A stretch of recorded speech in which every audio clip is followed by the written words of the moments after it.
వీళ్ళు ఎందుకు పర్మనెంట్ స్టాఫ్ని అపాయింట్ చేయట్లేదంటే వాళ్ళకు ఒక వెస్టెడ్ ఇంట్రెస్ట్ వచ్చేస్తుంది దాంట్లో.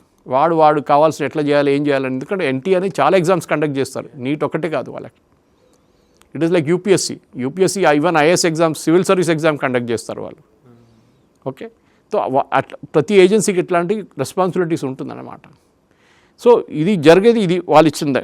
అది కాకుండా మెయిన్గా రాధాకృష్ణన్ కమిషన్ ఐడెంటిఫై చేసిన ప్రాబ్లం ఏంటంటే వాసుదేవన్ గారు, ఇట్ ఈస్ లోకల్ ట్రాన్స్పోర్ట్. దీనికన్నా ముందు ప్రింట్ అయిన తర్వాత మీరు తీసుకెళ్తున్నప్పుడు గంట సేపు ఉందనుకోండి, మీరు హైదరాబాద్ నుంచి సిద్దిపేట పేపర్ పంపిస్తున్నారు. హైదరాబాద్కి వచ్చింది సెంట్రలైజ్డ్ ప్రింటింగ్ ఏజెన్సీ నుంచి సీల్డ్లో, మీరు ఒక పోలీస్ జీప్లో పెట్టి దాన్ని పంపిస్తున్నారు సిద్దిపేటకి. పోలీస్ జీప్ కాదనుకోండి, ఒక ప్రైవేట్ వెహికల్ వాడుకున్నారు, 2 పోలీసు వాళ్ళు ఉన్నారు, ఛాయ్ తాగడానికి వెళ్ళారు. ఆ టైంలో ఏమైనా జరగచ్చు కదా. ఒక హోటల్ లోపల వెళ్ళి ఛాయ్ తాగుతున్నారు అందరూ, ఆ డ్రైవర్ కూర్చొని ఉంటాడు బండిలో, వాడు పేపర్ మార్చాడు అనుకోండి, లేకుండా ఒక సెట్ తీసి కావాలని చెప్పి ఇంకో సెట్ అక్కడ పెడతాడు, లేకుంటే అది ఓపెన్ చేసి మళ్ళీ సీల్ చేయొచ్చు, ఏదైనా చేయొచ్చు. సో ఈ లోకల్ హ్యాండ్లింగ్లోనే చాలా ప్రాబ్లమ్స్ ఉందని చెప్పి రాధాకృష్ణన్ కమిషన్ ఐడెంటిఫై చేశారు. ఇంకోటి స్టోరేజ్. ఈ పేపర్లు ప్రింట్ అయి వచ్చిన తర్వాత ఒక ఫార్మాట్ ఉండే వీళ్ళ దగ్గర ఏం చేస్తారంటే 2 సెట్లు ఉంటుంది అప్పుడు కూడా, ఈవెన్ ప్రింటెడ్ 2 సెట్లు ఉంటాయి. అది బేసిక్లీ డైరెక్ట్ స్టేట్ బ్యాంక్ వెళ్తుంది ఒకటి, ఆ బ్రాంచ్ లోకల్ ఏరియాలో. సో సిద్దిపేట అంటే Siddipet state bank main branch, ఒకటి కెనరా బ్యాంక్ అక్కడికి వెళ్తుంది. ఎగ్జామ్ రోజు పొద్దున 2 గంటల సేపు ముందు ఒక అనౌన్స్మెంట్, వీళ్ళందరికీ SMS వెళ్తుంది, వాట్సాప్ వెళ్తుంది, మెసేజెస్ వెళ్తుంది, pickup state bank paper center హెడ్కి. అంటే సిద్దిపేటకి ఒక హెడ్ ఉంటారు, ఆయన కింద 10 కాలేజీలు ఉంటాయి, ఎగ్జామ్ కన్వీనర్. ఆయన కింద 10-15 మంది 20 మంది డిఫరెంట్ కాలేజ్ హెడ్స్ ఉంటారు. వాళ్ళని పిలిపించి స్టేట్ బ్యాంక్ రండి, మీరు ఇక్కడ వచ్చి పేపర్లు తీసుకెళ్ళండి, 9 గంటలకు రండి, 10 గంటల 10:30 ఎగ్జామ్ ఉంటుందని చెప్పేసి just ½ an hour 1 hour before ఇస్తారు, ట్రావెలింగ్ డిస్టెన్స్ చూసుకొని. ఇది చేసేదన్నమాట. సో మీకేంటి, మీరు అక్కడ తీసుకెళ్ళి అది గంట కన్నా ముందు ఓపెన్ చేసి కొంచెం చూసుకొని చెప్పడానికి మీకు టైం ఉంటుంది. అది ఇప్పుడు రెడ్యూస్ చేస్తున్నారు కావాలని చెప్పి.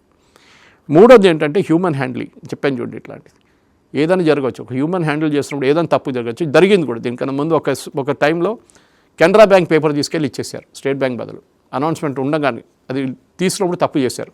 ఓకే, అంటే కావాలని కాదు ఇచ్చేసారు, డిస్ట్రిబ్యూట్ అయింది, ఎగ్జామ్ స్టార్ట్ అయింది, ½ అన్ అవర్ తర్వాత తెలిసింది ఈ పేపర్ కాదని. మళ్ళీ పేపర్ అన్నీ తీసుకొని మళ్ళీ స్టేట్ బ్యాంక్ పేపర్ తీసుకొచ్చేదాకా 1 అవర్ డిలే అయింది.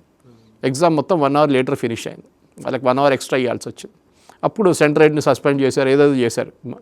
ఇది చాలా మటుకు కారణం రాధాకృష్ణన్ కమిటీ ఐడెంటిఫై చేశారు. వాళ్ళు ఇచ్చిన హైబ్రిడ్ మోడల్ ఇప్పుడు ఈ 2026 మోడల్ 27లో కూడా జరగవచ్చు. హైబ్రిడ్ మోడల్ మీరు మాన్యువల్ క్వశ్చన్ పేపర్ అంటే మీ ప్రింటెడ్ క్వశ్చన్ పేపర్ యూస్ చేస్తారంటే కూడా ఒక పని చేయొచ్చండి. ఆ రోజు పొద్దున ఎగ్జామ్ 10 గంటల కంటే, లేకుంటే 10:30 కంటే, 11 కంటే ఒక ½ అన్ అవర్ ముందు, లేకుంటే 1 అవర్ ముందు question papers by secured email వెళ్తుంది అందరికీ, సెంటర్ హెడ్స్కి. వాళ్ళ వైపు నుంచి ప్రింట్అవుట్స్ తీసుకోవాలి.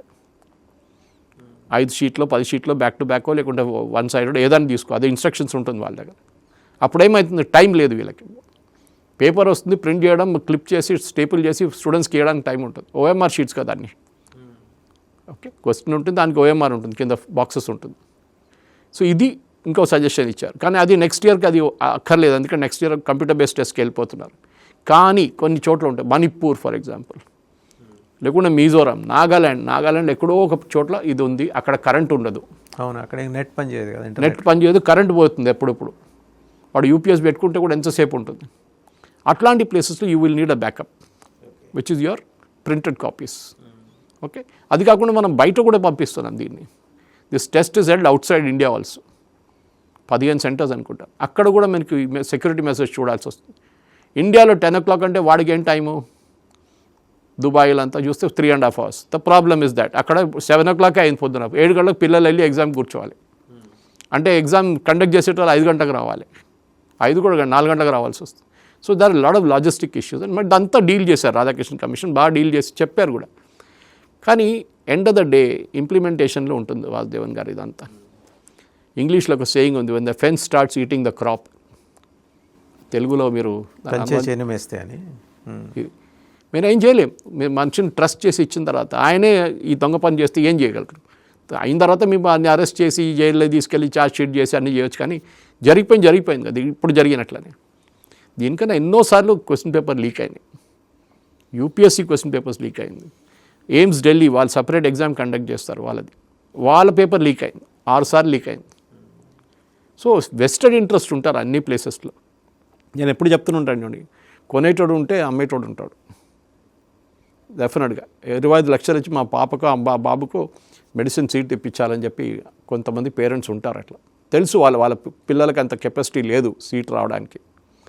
సో ఇదొక ఇష్యూ ఉన్నప్పుడు రాధాకృష్ణ కమిషన్ చెప్పారు, ఓకే ఇదంతా జరిగిన సొల్యూషన్ ఏంటి, సొల్యూషన్ చెప్పాను నేను ఇప్పుడు. Okay, next leak concrete. కానీ మన దగ్గర అర్థం చేసుకోవాల్సిందంటే ఇంత ప్రెషర్ ఎందుకు ఉంది? ఈ ప్రెషర్ చైనా అండ్ జపాన్లో మీకు కనిపిస్తుంది. సేమ్ కల్చర్ ఉంది మనలాగానే. ఎంట్రన్స్ ఎగ్జామ్, వాళ్ళకు కూడా నేషనల్ ఎంట్రన్స్ ఎగ్జామ్స్ ఉన్నాయి. చైనా అయితే షట్ డౌన్ చేస్తారు ఆ రోజు, పిల్లల కోసం షట్ డౌన్ చేస్తారు. రోడ్డు మీద ట్రాఫిక్ ఉండకూడదు, ఏమి ఉండకూడదు, అంటే నాన్ ఎసెన్షియల్ ట్రాఫిక్ ఉండకూడదు, డిస్టర్బెన్స్ ఉండకూడదు, అంత క్వైట్ ఉండాలి నేబర్హుడ్లో అంతా. పిల్లల ఎగ్జామ్ రాసి 3 అవర్స్కి ఎవ్వరు ఏం చేయకూడదు. మనలాగానే పేరెంట్స్ చైనాలో కూడా ఉన్నారు, మనలాంటి పేరెంట్స్ జపాన్లో కూడా ఉన్నారు.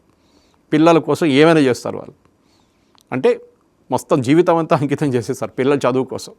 Every parent does that. I want my child to get the best education అంటారు వాళ్ళు.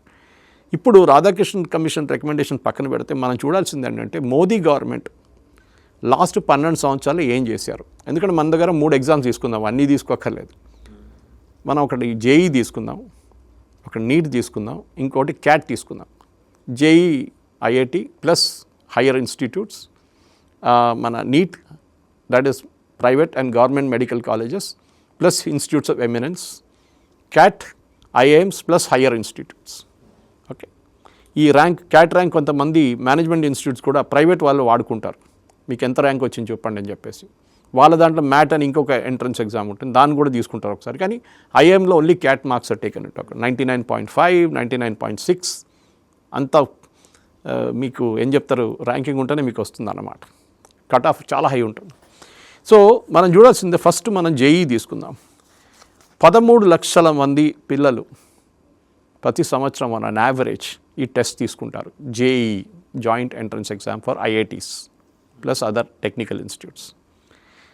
మొత్తం ఎన్ఐటి కూడా ఉంది దాంట్లో. Okay, IIT plus NIT. మనం ఐఐటి అండ్ ఎన్ఐటి అన్నీ కలుపుకుంటే ఫార్మల్లీ ఆర్ఈసీ అంటుండే మనం, వరంగల్ ఆర్ఈసీ సూరత్కల్, ఇదంతా ఇప్పుడు ఎన్ఐటీస్ అయిపోయింది. ఇప్పుడు గవర్నమెంట్ అప్గ్రేడ్ చేసిన సీట్లతో సహా కాలేజెస్ సహా ఇప్పుడు 17,000 సీట్లు ఉన్నాయి.